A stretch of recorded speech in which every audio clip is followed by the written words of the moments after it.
What's going on, beautiful people? Welcome back to another episode of Respect the Game podcast. My name is Edward, named after a trilogy, that being my pop. Shout out to my mother and my grandmother for helping raise me too.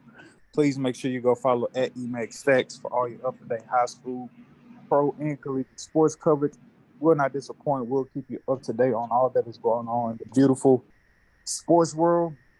And this episode is going to always be special when we are at full strength, and that we are this week, ladies and gentlemen.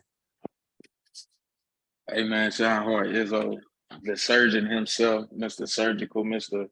Oh my God, we in surgery again. That's Prize Picks, Surgical Picks on Twitter. Hey man, let's go. Yo, it is the one and only, the host with the most and blows the most smoke, Black Piece, the rap plug, the hip hop plug.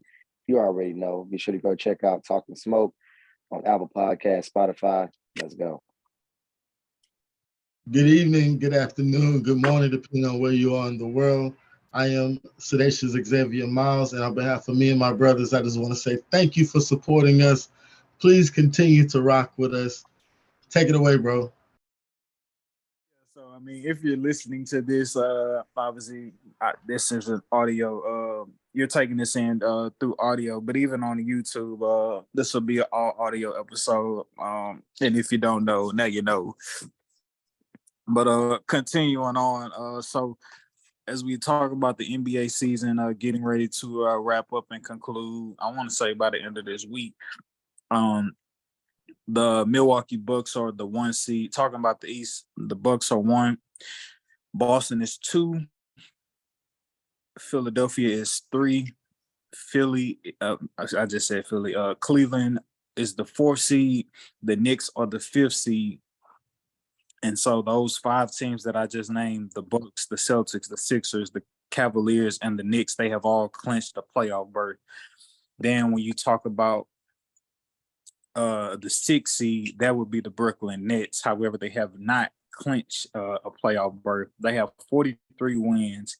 And with them being at the 6th seed behind them, from 7 all the way down to 10, which is the play-in brackets, you have the Heat at 7, the Toronto Raptors at 8, the Atlanta Hawks at 9, and the Chicago Bulls at 10.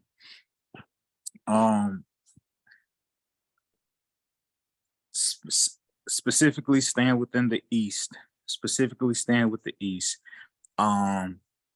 With the Heat, the Raptors, the Hawks, the Chicago Bulls, who do y'all see getting that 7th and 8th seed between the Heat, the Raptors, the Hawks, and the Bulls? Who gets in? I think Heat and Raptors find a way to get in. I don't believe the Hawks or the Bulls have the teams defensively to do much of anything in the playoffs. They haven't been able to really remotely stop anybody all year. Kind of a bottom third of the pack as far as team overall defense and defensive rating. So don't really foresee them in the playoffs or making it. I would have to agree with Sean Hart on that. I like the Heat in Toronto as well. Toronto has got a little bit better since they got Jakob, in my opinion, and they found like a little bit more of a better identity. And also the Heat has just been kind of snapping into their playoff push, and they've been doing it very well in my opinion. So Atlanta is just too. Atlanta and Chicago are very unidentified as far as teams, and I don't see neither one of them just putting on that right, streak to be able to handle it in playoffs. Even if they do find a way to get there, like they're totally swept out. And like I said, I don't see them getting to the playoff, to the actual playoffs themselves. That's going to be a clean sweep because I concur with the both of them, and I couldn't have said it no better myself. There's actually not much left for me to say other than it's the DNA in the last 4 teams. The Raptors have that DNA, and what was the other team? Oh, you have the Heat, the The Heat. Raptors, the Sorry, Hawks. yeah. The Heat have been there. The Raptors have been there. They have the DNA, and so you just expect their playoff DNA to just to show itself, and that's really easy. So Even though the Bulls look good, Where? good on paper. They look good. So, what paper you looking at, brother? But They are, oof, they are something else. we'll see, man. going over to the Western Conference, only 3 teams have secured a playoff berth in the Western Conference as it stands today on April 4th.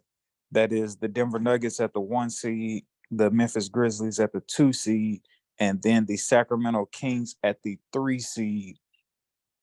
Now, after that, you have your 4 through 10. At the 4 seed, you have the Suns. At the 5th seed, you have the Clippers. At the 6th seed, you have the Golden State Warriors. At the and obviously after the 6th seed, you have your play-in tournament seeds, which is 7 through 10. And in the West, at the 7th seed, you have the Lakers. At the 8th seed, you have the Pelicans. At the 9th seed, you have the Timberwolves, and at the 10th seed, you have the Thunder. And so, to a degree, in the Eastern Conference, to piggyback there for a brief moment,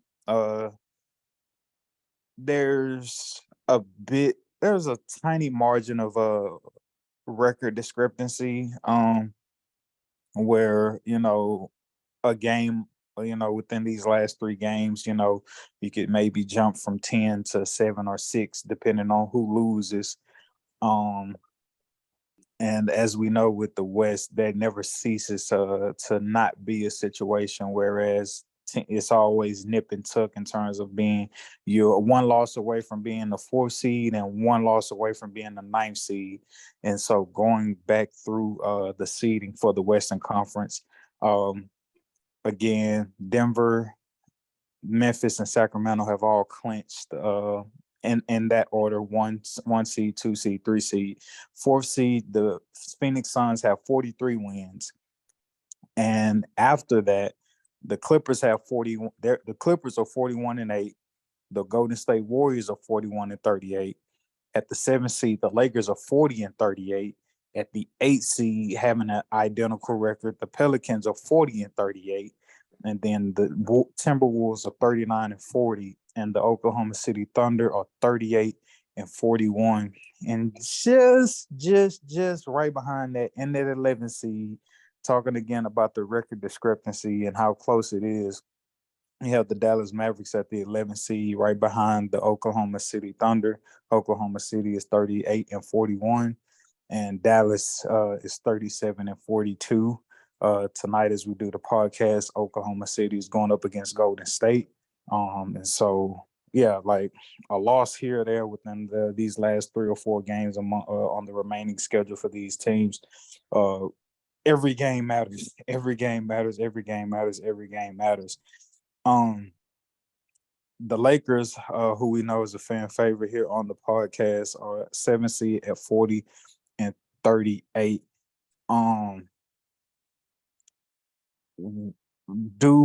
I don't know if there's a fair question. It may be a redundant question to say, do you expect the Lakers to make the playoffs, considering who they have on their team?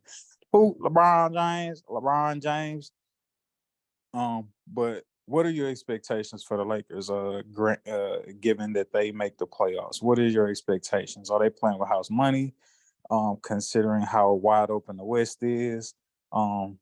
I'll start with you, Dacius. Like, what do you think could be one's expectations for the Lakers, given that they get in the playoffs?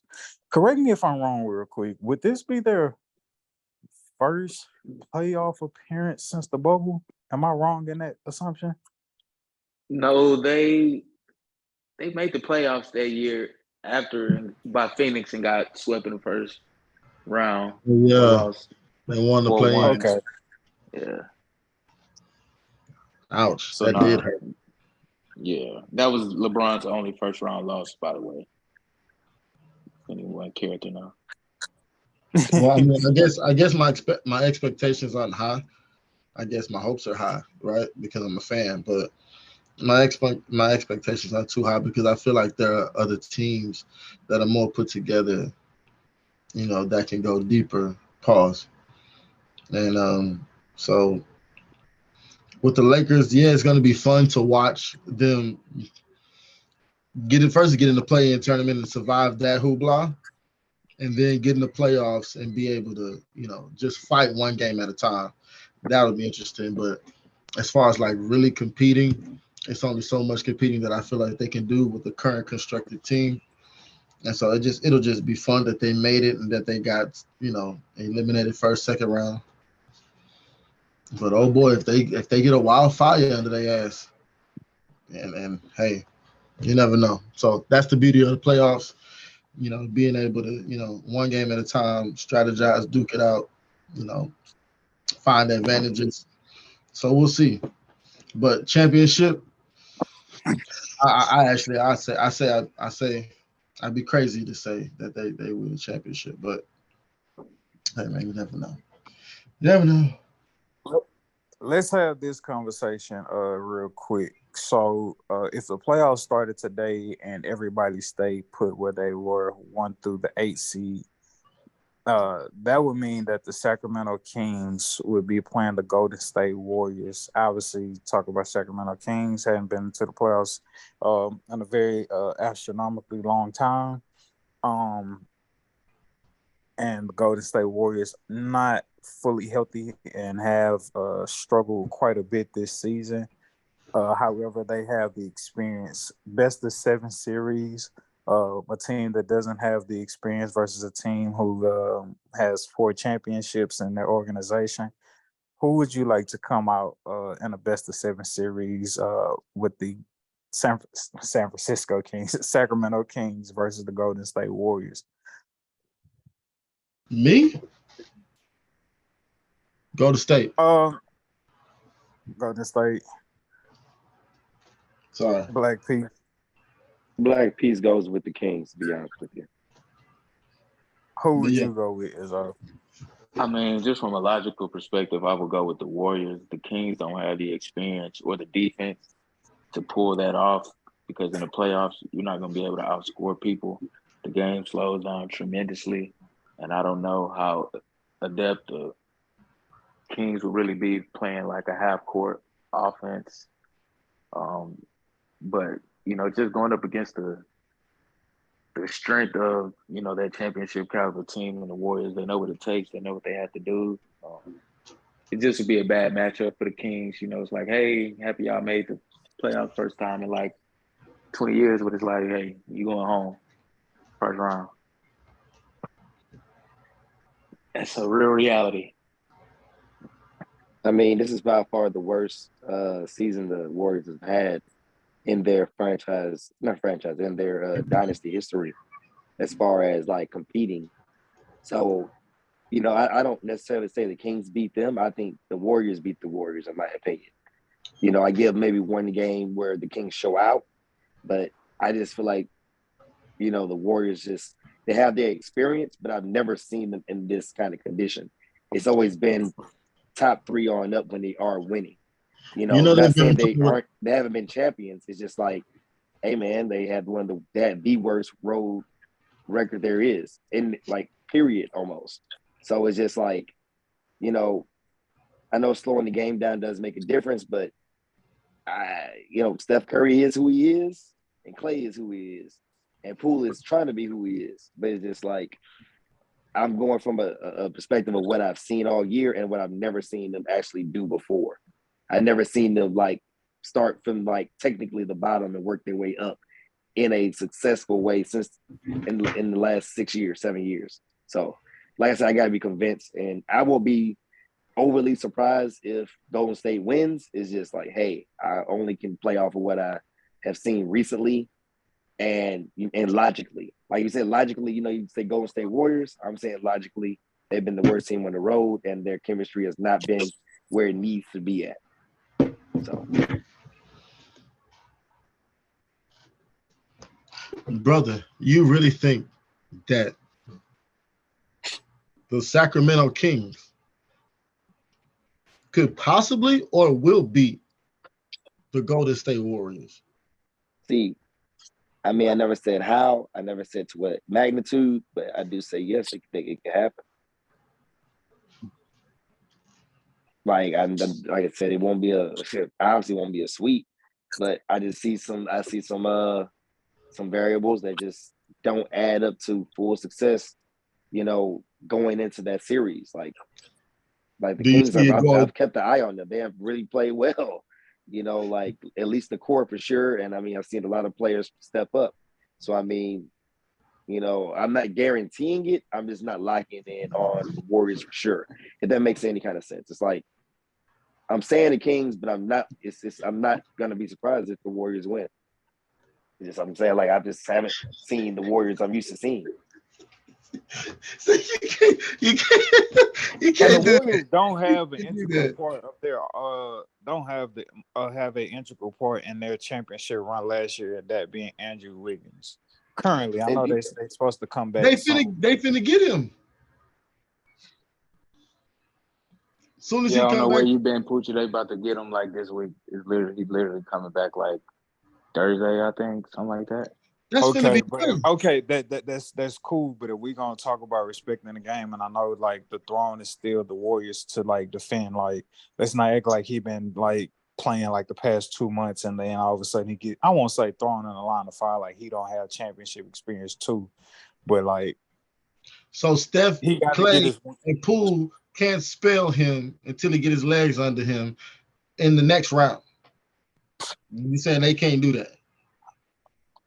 I don't know about Poole, With but Draymond and Kevon, and they don't got Gary Payton back, right? they got to get GP. I just think the team is still there. I think, me personally, again, talking about DNA, the championship DNA is there. To say that they could be possibly eliminated by a team that hasn't made it in I don't know how many years is kind of like, okay, that's cool, no problem. But like, we know the makeup of this team, right? We know that they can very well go into Sacramento and take 2 games. We don't know if Sacramento can go up to the Bay and take 2 games, right? Maybe they don't have to. Maybe they have to take 1 game. But are you sure they're gonna take that on? Like, are you sure? Like, come on. Like, I feel like at a point, it's like where I talk about LeBron, where I talk about Kobe, where people talked about Jordan, is like these games, these series should kind of be at this point no-brainers. But I guess since we live in the, society of rebellion, and I don't know, whatever the case may be, it's just like, what? The Sacramento Kings are gonna do what? Okay. All right. We'll see. We shall see. Because I don't see it. I see Clay having a game. I see Steph having a game. I see Draymond being on the back end to defend both of them, as always. Playoff defense, not regular season defense. And then it's just, we get you up out the way. I used to feel this way when LeBron would wipe the East out. It's like, okay, we have the playoffs now. All right, I'm ready to see who LeBron's got to face out of the West. It's the same way. It's the same way. Now, if we're talking Suns and Warriors, okay, let me back up a little bit. Let me put the brakes on that because I don't really, I ain't really, But these young boys against these proven men, and we really just finna. Let me go check the motherfucking. Let me go check. The Warriors and the Kings, they play this week on the 7th, and they have the Warriors had them 2-1 right now on the season. And I think the Kings are gonna ride. I'm not saying that the Kings are not gonna ride, bro. I know that they're gonna ride. Young, hungry, you know what I'm saying, getting to the playoffs. put together team. It's just the playoffs. It brings about a different atmosphere, man, and as if you can hang. And I mean, come on, bro. Y'all got to get that 1 year to get eliminated to get to that next year for people to really be like, oh, okay, yeah, a couple pieces here and there, they can probably do something. It's not gonna happen, especially with it if the playoffs start today and they have to play the Warriors. Like, it's not like, come on, man. This is a dynasty. All right, real quick. I kind of want to on the power that you're using with the Warriors. Do you see them championship caliber this year? I'm not saying that they can't get eliminated by the way that they look right now, and okay, I can digress. What Edward is saying about Andrew coming back and not being able to really just come in and gel off the rip. Yeah, they somebody could catch the Warriors in that transition, knock them off. Like, I can see that. But you're saying we're first round is preposterous. Oh no, stop playing. No, that's what I'm saying. I'm not objecting to being like facetious. No. You're saying that it's preposterous. Like them at the first round against the Kings, whatever. So that's basically what you're saying. Like, and you're saying at the end of the day, like King, I don't say the Kings get swept, but best believe this is a championship caliber team. Yeah. They're not about to. I see what you mean. Interesting series at most. You know what I'm saying? Like, they gotta maybe kind of had them right there. A little scared. I can respect you saying a scare. Yeah. You don't have to say it, but do you think at least the Kings will give a first 4 game scare? Oh yeah, bro. It'd be like what, some O2 madness. Go to State, find the rhythm, come back, steal the game in Sacramento, go back to Golden State, close it out. Oh no. They'll lose the next game. They'll lose that next game in Sacramento, right? Maybe they will, maybe they won't. Lose that next game in Sacramento, maybe they close it out. But if they don't lose, then they go home and get the opportunity to close it out, then that's done. All they have to do is steal that one game in Sacramento within a span of 7 games. And my money is going to always go to Golden State to do that before it goes to the Kings letting a game getting stolen and then have to double back for 2 games to get back. Come on, no, stop. Yeah. Rightfully so. Just keeping it in basketball, but switching over to the illustrious women's college basketball. Man, what a great season for women's college basketball. A lot of names emerged, and I think helped elevate the sport.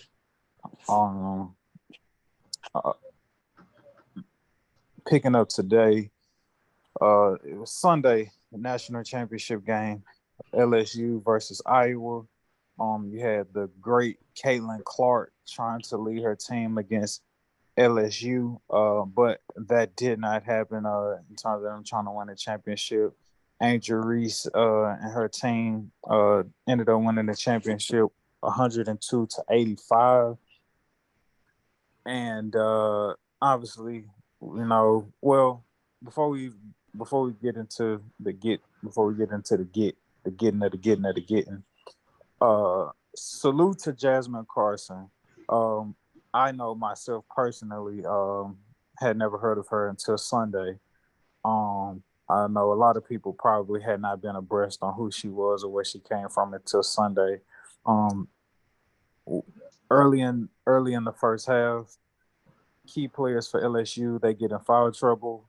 Coach Moki, she has to go to her bench. She pulls Jasmine Carson onto the court, and Jasmine goes nuclear with 21 points in the first half, 5 of 5 from 3. And she had a combined 11 points throughout the total tournament. I believe up until that championship game where she erupted for 21 points and a half. And it's just talk about respecting the game, man. You gotta take full advantage of your opportunities. You never know when those opportunities are gonna come, but you gotta stay ready, stay true, stay dedicated to the game.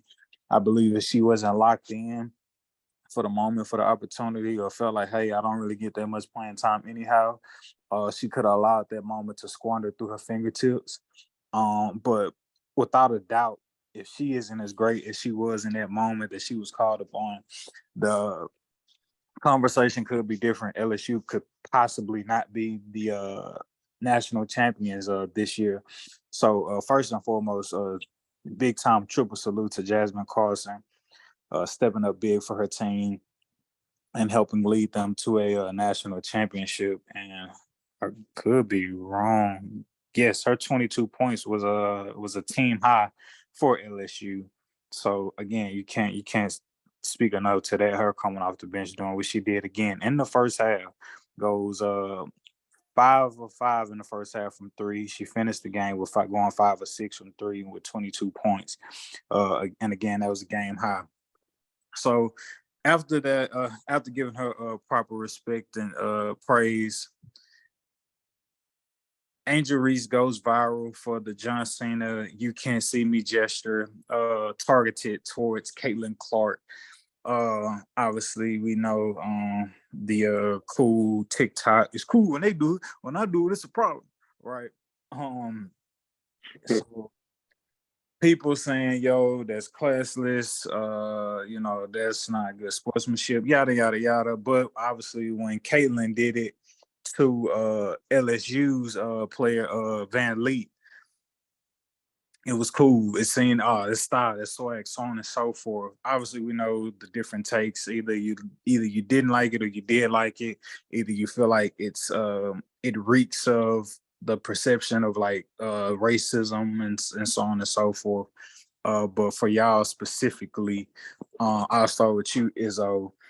How did you feel about that gesture from Angel Reese towards Caitlin Clark? Seeing the video, I mean, she did kind of like forcibly like find her out after it and kind of like made sure that she was around to more so see it. And that may have been a little much, but at that point you won a championship, so I'm not really bothered by it. More or less the same action.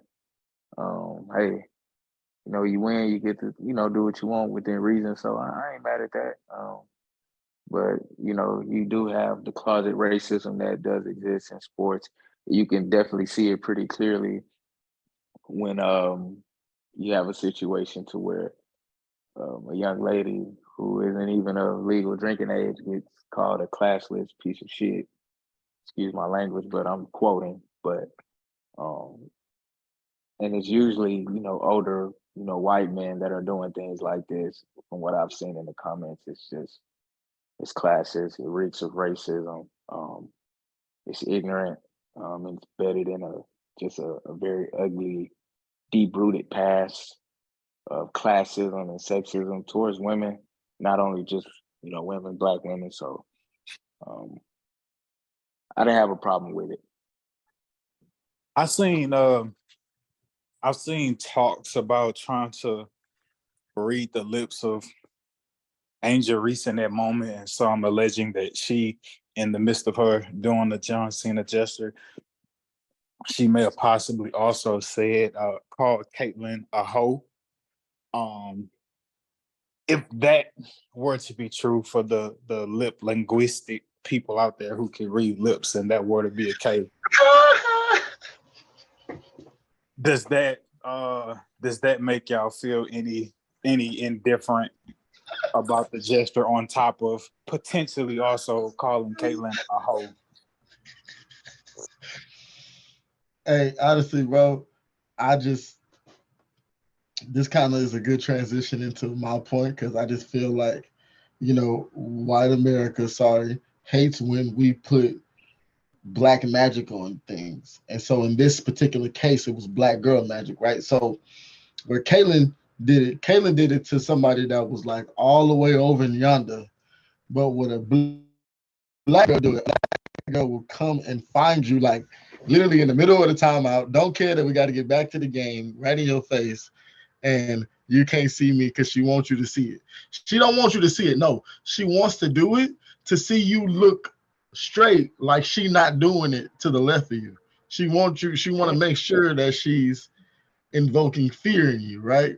And so I seen it. I seen all the ghetto Black girl ratchetness and her doing the ring thing and her doing the John Cena "You Can't See Me." I'm like, bro, This is what happens when you let niggas have something. But guess what? They didn't let her have this. She went and earned this, and now they have to feel this. They have to eat this up, and that's just how it goes. Like you can be as good as you want, but when it comes to like us, like come on now, don't let us have to say it. So we got to be racist, but you know what it is. Y'all know we. Come on, come on, come on. Y'all just we. There's no competing. Sorry. I'll be the one to say it. There's no competing. Nah, I think that so for starters, let me just make it clear. I didn't have a problem with the "you can't see me" gesture. I personally didn't have a problem with it. And I do have a problem with those trying to label her a certain way, obviously, with the hidden racism, saying, it's classless, so on and so forth. I have a problem with that. However, my thing with the interaction is just like, from Angel, it's like, hey, bro, let's not see, like, I could see if that was a matchup you had and you locked her down, I could see that. But we're not supposed to sit here and act like Caitlyn was like put on clamps. Like that's what we're not about to do, right? The whole like you can't see me is perceived to be like, yo, like get on my level, like you not on my level. I think it's a fair argument to say Angel Reese, as nice of a player you are, like you ain't on Caitlyn, you ain't on Caitlyn Clark's level. So the like you can't see me gesture is just like maybe that should be a target. Can I ask this? Sorry to interrupt, but who did Caitlyn Clark do the gesture to initially? She did. Caitlyn Clark did it to Haley Van Lee, another premier guard from Louisville in a tournament. Before they played Is this girl black or something? No, the chick white. Haley Van Lee, she's a white chick. So what they really mad about is that what ESPN did was they blew up her doing it when she was beating Louisville, right? And so these little girls was watching this while they watching her play because they're all in the tournament and they watching her do that. And as soon as they was up and knew that they was finna win, they was gonna let her have it. And so once she got her medicine, I think that's when, it blew up. And it goes to what Isaac says. Once she get her medicine, then that's when y'all want to come out and come on now. That's how, come on now. That's just what that is. That we've had to deal with that our whole life. We've had to deal with, that's the way we grow up. That's the way we get better is, challenging each other and like really, really, really going at each other. Like sometimes, like you go at your manhood when it comes to hooping sometimes, bro, and it don't feel good. Hey, it is what it is. Get your game right. Get your game tight. Come back to the park with some better players. Yeah, I feel like that's all it was. I personally feel like had South Carolina been able to beat Caitlyn, had been able to beat Iowa, it would have been a completely different story. I think South Carolina would have been a repeat national champion, but that didn't happen. And Angel Reese, she had the pleasure of being able to go up against Caitlyn, being a player at Maryland. And she basically said, like, yo, we know she bad. We know she going to get hers. It was and that's essentially like what happened. Because again, like Caitlyn still hit y'all for a 30 ball. Y'all didn't stop her. Nobody was like, you know what I'm saying? And so, but y'all won the championship. You deserve to gloat in your glory however you see fit. But don't let's not my only thing is let's not misconstrue the "you can't see me" gesture as if like Caitlyn ain't on your level, Angel. She's above you. You know what? I think that gesture is a little bit more deeper. And I feel like people are missing what Angel Reese was actually trying to do. feel like Angel Reese was trying to point out the fact that this is a team sport, and for you to say that in a respectable sportsman-like way, it was like that little bit of a rub in her face, like, you can't see me, no, you can't see us, like, we're a whole team, ho. Like, that's when she said that, like, you're taking this from The whole team. no, in her shoes, like, you're taking it from I a like perspective of, you're over here thinking you're the team, we a team that just beat you. And I think that's the main reason why she did it. And that's the whole emphasis of it. I think a lot of people look at it like, oh, she's better than her, she's better than her. Like you said, the team beat her. Somebody off the bench lit up, Iowa. Well, It wasn't one outstanding player that started that everybody had their eyes on. It was somebody that was a team contribution. So it was just like, I feel like that was more of her calling her out in a respectable way, because she said, hey, I like her as a player. But at the end of the day, it's just like, hey, man, like, I have to let you know, in order to really win these championships, you got to be a team. And that's what I think Angel Reese was, in my opinion, was kind of like pushing forward when she did it. Because obviously the stats show like she wasn't the one. And her career stats show that she's not the one. That so happens she got with a good team. They gelled, they found a way to be champions, and they became the better team. So I think that was the moral of it. I think a lot of people should pay attention to, whether they're black or white shouldn't matter. I think people should pay attention to, like, Angel Reese made a point, like, hey, this is still a team sport. It's not one person gonna get it done. So hey. No, I love that take, D. Angel Reese, she a dog in her own regard. Obviously led the country in rebounding. She's a top player in college basketball. She's definitely one of the pillars, one of the face of women's college basketball, up there with Caitlin Clark. So I'm not taking nothing from her at all. I was just giving my take on, like, how I perceived it to be, or how I thought it was coming off. But 1,010% respect to Angel Reese, and I like what she said about, like, I'm being unapologetically like me, and I'm being who I am as a representation for the girls who come from where I come from and look up to me. And I'm not just to fit in none of y'all bubbles, regardless of what y'all feel, how y'all say, how y'all talk about me. And I love I love the sentiment and how you expressed that, Darnell. I really love that. Yeah, man. And I just noticed that, like, even with a lot of things she's been doing, she's been saying team, team, team. When I got to his team, and it's like, when you think about Iowa, you forget that it's Iowa. You just Caitlin Clark show, and there's nothing wrong with that. It's just like, I think the NCAA itself had to get brought down. The women's NCAA had to get brought down to a point we have to remember, hey, this is a team sport, and so on and so forth. Just like the young lady who is the daughter of a rapper. If I'm not mistaken, her name is Flage, right? Flage? Flage. Yeah. You know what I'm saying? Johnson. Like, she's not even trying to take all the credit. She's like, hey, man, we won. These my sisters. We won. She's not worried about individual stats. She also got a Wayne verse, or has a Wayne verse coming after post winning a championship. Lil Wayne wanted to connect with her and let her know that, he wanted to hop on the song with her. So they got that going for him too. Absolutely. But, and then but that could have been more of a focus on herself. But like I said, the whole swagger of the LSU team was just like teamwork, team. Hey, man, if one person got to stand out, so be it. But we trying to win this as a team. And I feel like, they use that as a strategy to beat Iowa. Hey, y'all want to use that one person, wrecking crew? By all means, go ahead and do it and see where it gets you.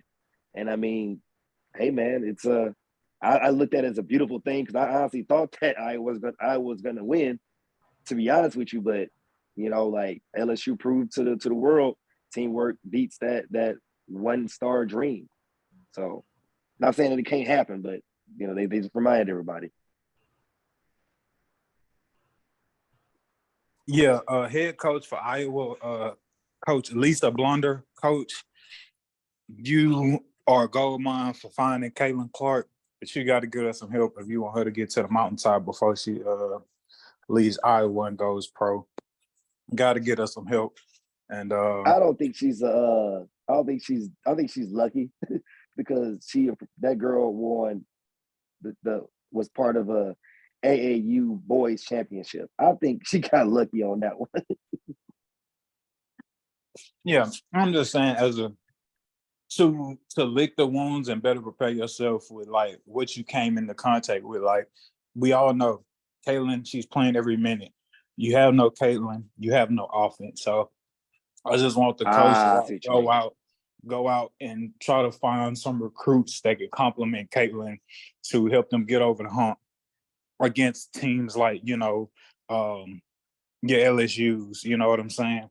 Maryland. Right. But yeah, man. So moving on, $1 million question. Sometimes this could be about recency bias. Sometimes people could be able to go back in time and live out an artist's catalog and also still be able to keep their memory bank I guess abreast on current artists. I put this in a group chat on IG. Don't know if y'all got a chance to watch it. Basically, Roddie Rich is coming out with a song with Lil Wayne. I want to say Lil Wayne and Boosie, maybe. I could be wrong about that. But I know for sure Lil Wayne. And basically, whoever before Wayne and all of them got on the beat was first given to Rich Homie Quan. He put his verse on there, sent it back to Roddie Rich or Roddie Rich's people, so on and so forth, as it always goes in the industry. And once other artists got on there, i.e. Wayne, and I could be wrong about Boosie, but I think it's also Boosie. Once all that was done, the song was done.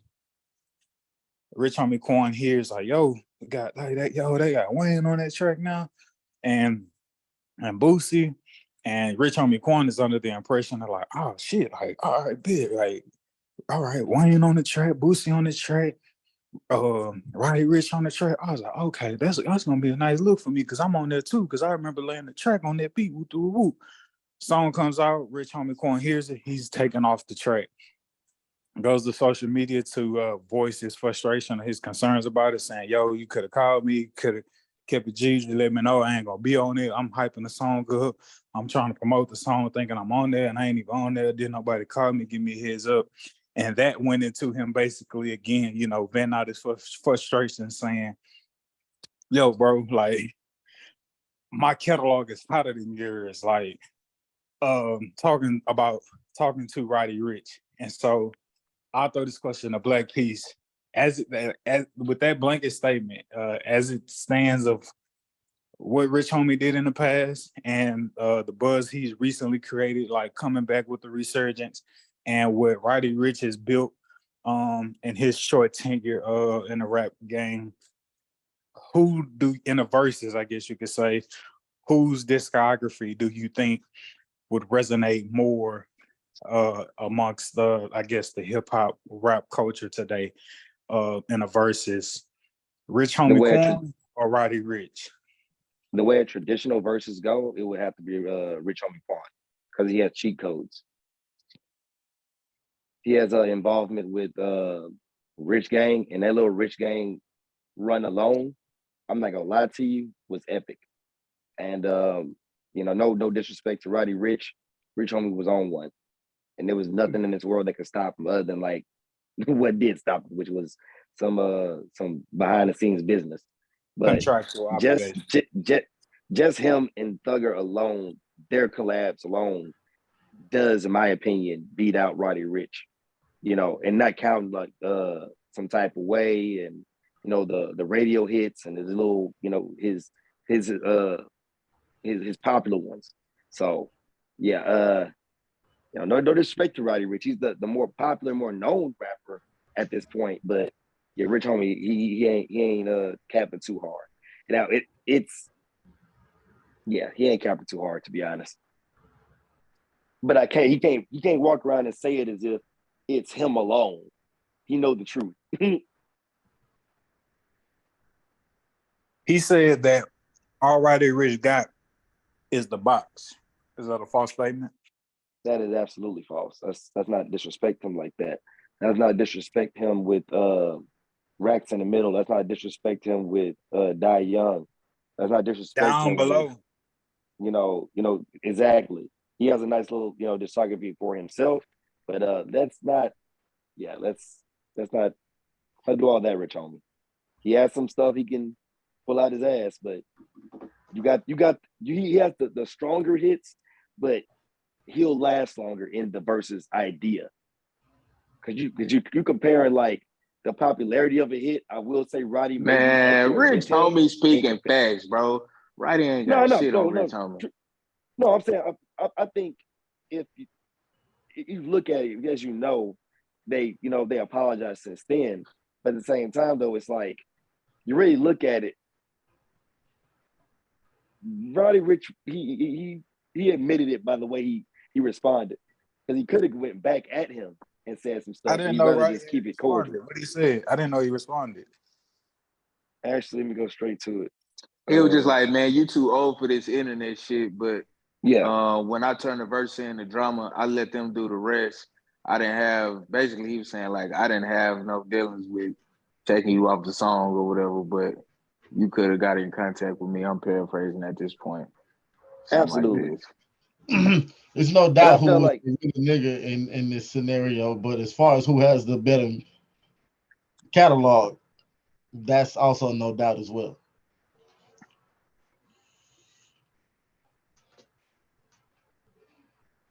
And you get on the internet knowing that you finna say something about the catalog. As soon as he respond, that you go straight to that. You go straight to that. You know what I'm saying? And what's crazy is, bro, like, you look like a dummy for a dude to come out and be like, bro, I really had nothing to do with that. Right? And he is real as Roddy Rich is, where everybody gonna be like, oh, for real? And believe him, because why would he lie? Why would he have any reason to lie? Right? And you, because that's cloud chasing to me personally. Shit like that is cloud chasing. Like, bro, I get it, bro. Rich homie, like, I get it. You know what I'm saying? You was a little offended about it. You know what I'm saying? Maybe some money came out your pocket. Maybe you thought it was some money you was finna rake in. You ain't get to rake that in. Maybe that's what you got you more upside down about it. But to run to the internet, yeah, like, come on, bro. Like, come on, bro. That's what we're doing as real niggas. Okay.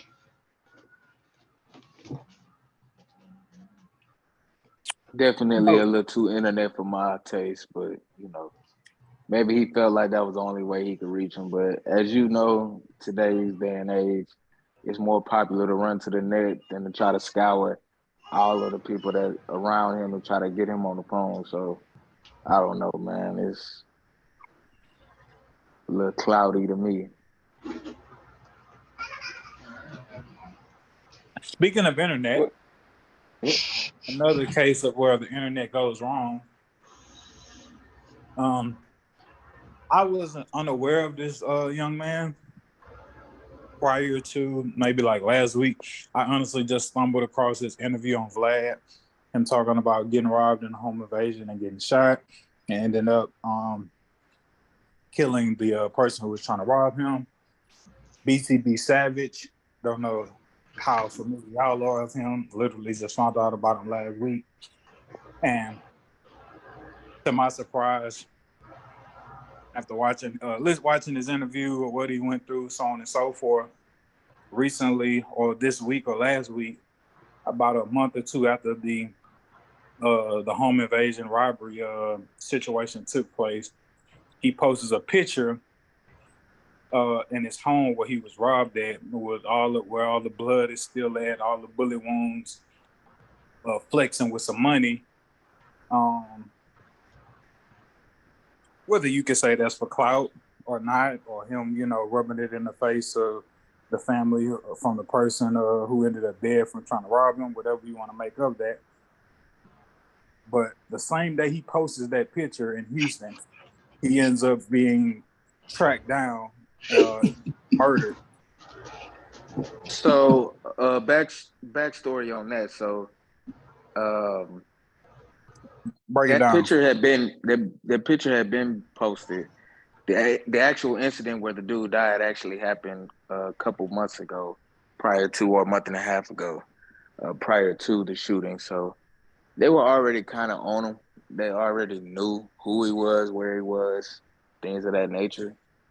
But what is a bit of a coincidence, and I don't think I say that lightly in air quotes, is that after his video with Vlad TV, and certain sections of it gets posted because if we all know Vlad doesn't post the entire interview immediately. He kind of posts it in sections and then kind of lets the viral buzz build off, particular sections of the interview that may be hotter topics than others. And then he drops the full interview last, right? And in this particular case, the clip he drops first is the clip that he talks about, the shooting and, how he was saying, it'll be up forever and, basically fuck those guys. But it does leave out how he was remorseful about the situation and how he did want to move on with his life, but was realizing the dire, nature of the situation. So people, and in particular the victim's mother, BTB Savage's mother, calls out Vlad on TV saying that she more so kind of pumped and instigated, the tension of the situation to kind of ultimately to her son's demise. So she, feels like Vlad may have played a role in that. Obviously, what they did is the main reason, but him promoting certain sections of that interview and not giving the whole thing, it came across arrogant. And his mom did allegedly warn him not to even do an interview about the situation and just kind of let it die down. But again, social media is a drug to some people, and that's something he felt as Right. though he wasn't willing to do. And it may have gotten him popular, it may have got his music a little more buzz, but ultimately, it cost him his life. So I don't think it was a fair trade-off in the end as far as the cost to pay, but that's where we at with it. Young man is from Cleveland, Texas as well. Not really from the H, but, a surrounding area about 30, 40 minutes out. But sad That's situation. by you, Darnell. Yeah. So I was reading something pretty not important, but I was going to bring up later. Oh, Bodacious, I know when I was bringing it up, you seem to have some. I know people can't see us visually, but you seem to have some gestures that may warrant, like you had some strong comments about the situation. Y'all know how I feel. I feel like it's a broken record at this point. It is what it is. I have to continue to say it. So maybe someone somewhere who's thinking about it will deter their thinking. But we're killing members of our own team, right? Like we already got it hard, right? And I get that having it hard puts us in certain situations, right? But I don't know, man. I scratch my head at this point. It's at certain points where I get real anxious about it. Like really, really, really it starts to weigh on me and I just have to pray and release it to God, because in all actuality you can't save everybody. You just gotta go for your one every day. And I get that. But it's like the stories are coming in too fast, what I'm saying, for us to be able to change faster. And so I just have to kind of deal with that. And that just is what it is. That is what it is being a young black male. That's your reality. You're gonna have to see that. You're gonna have to accept that, adjust, and keep preaching your message and keep moving and allow your message to be the thing that keeps you whole and that keeps you good and that keeps you hopeful. Because shit. A change is gonna come. It is, but in my lifetime, who knows? My kids' lifetime, who knows? We just got to keep fighting a good fight. But it's just always sad to hear about young black men. For me, for me, for me. It might not be the big thing for you. I get it, but for me, I see members on my team.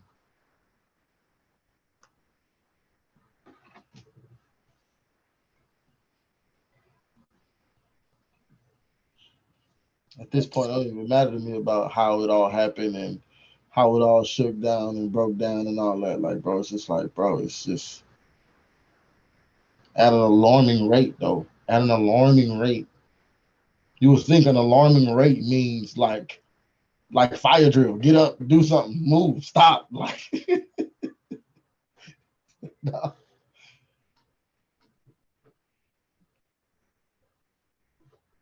Yeah, no, unfortunate situation. I ain't a situation. Unfortunate cycle um, that continues to loom throughout the community. But yeah, man, just be careful what y'all post. And yeah, man, God forbid anybody just completely go dark zero and don't post anything and live their Please be life in careful what you post. privacy. But no, beautiful people, that will conclude this week's episode. Thank y'all for tuning in. Thank y'all for listening to us. We don't take y'all taking our time to listen to us for granted. And obviously, you know, the episodes are going to continue to heat up as we approach episode 100 and as we approach the NBA playoffs. So y'all stay tuned. Let us know in the comments who do y'all have winning winning the play-in tournaments, and let us know if you feel like the Kings have a legit shot at beating the Warriors on the best-of-7 series. Love you, beautiful people. We will see you next week.